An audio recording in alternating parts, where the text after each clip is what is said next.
आता ती एखादी नटून आली तर आपल्याच जावा भाऊचा म्हणते तिकडे व्याख्यान चालू व्हायचं आणि हे जर नटायचं आणि जवळ आल्यावर म्हणते असली साडी घेतलायस असली साडी घेतलायस पाण्यानं खराब होत. आता पाण्यानं खराब व्हायला ही काही साडी नसून खेकडं धरायला जाणार आहे.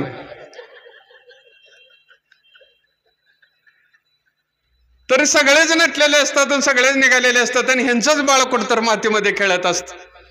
त्याच्या अंगावर माती लागलेली असते, नाकातनं 2-2 धारा लागलेले असतात आणि त्याच्या लक्षात येतं आपली आई कुठेतर निघालेली आहे, आपली मम्मी कुठेतर निघालेली आहे. आणि तिच्यासोबत जर आपण गेलो तर आपल्याला एखादा जिलेबीचा तुकडा खायला मिळेल, करंजी खायला मिळेल म्हणून ते पोरगं पळत येतं आणि आपल्या मम्मीला, आपल्या आईला, आपल्या आजीला बिलकतं आणि म्हणतं मम्मी मी येणार, मम्मी मी येणार. त्यावेळेला ती माऊली त्या बाळाला उचलून घेते आणि जवळच एखादा पाण्याचा हौद असतो, त्या हौदामध्ये आपला हात बुडवते आणि त्या बाळाच्या तोंडावरून फिरवते आणि आपल्या 5,000च्या, 10,000च्या, 2,000च्या, 100च्या, 150च्या, 200च्या साडीने, शालूने, पैठणीने त्या बाळाच्या तोंडावरून पदर फिरवते. त्यावेळेला त्या माऊलीला 2 तास नटलेल्याचं भान नसतं मित्रांनो. त्यावेळेला त्या माऊलीला अंगावरच्या साडीचं, शालूचं भान नसतं मित्रांनो. तिला फक्त एवढंच माहिती असतं आपल्या काळजाच्या तुकड्याला घेऊन आपण 4 बायकात जाणार आहोत. त्याला कोणी चांगला म्हणून कडेवर घेतला नाही तरी चालेल, त्याला कोणी देखना म्हणून त्याचे 2 पापे घेतले नाही तरी चालेल, पण किमान तो घाणेरडा आहे असं कोणी म्हणू नये म्हणून ती माऊली आपलं 2 तास वाया घालवते.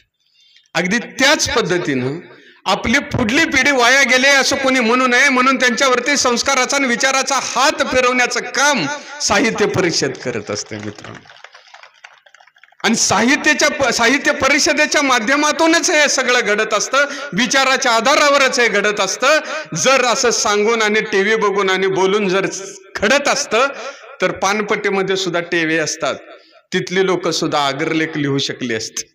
काही अति विद्वान माणसं म्हणतात आम्ही माणसं वाचतो पुस्तक वाचण्यापेक्षा. म्हणजे जनावरांच्या बाजारातली हिरडी सुद्धा विद्वान झाली असती का? आपल्यापेक्षा जास्त रोज ती माणसं वाचतात का ना? एका मिनिटात आपल्याला हातोहात फसवतात म्हणण्यापेक्षा चांगल्या अर्थानं ते आपला माल देऊ शकतात. म्हणजे जादा माणसाशी भेटणं म्हणजे आम्ही माणसं वाचतो आणि आम्ही असं करतो, आम्ही तसं करतो, तसं करता येणार नाही. वाचनाशिवाय जीवन म्हणजे पत्नीशिवाय संसार आहे, तो गबाळाच राहणार. कितीही चांगलं घर असू दे, त्या घरात स्त्री नाही म्हणलं की त्या घराचा उकिरडा झाल्याशिवाय राहत नाही बरं.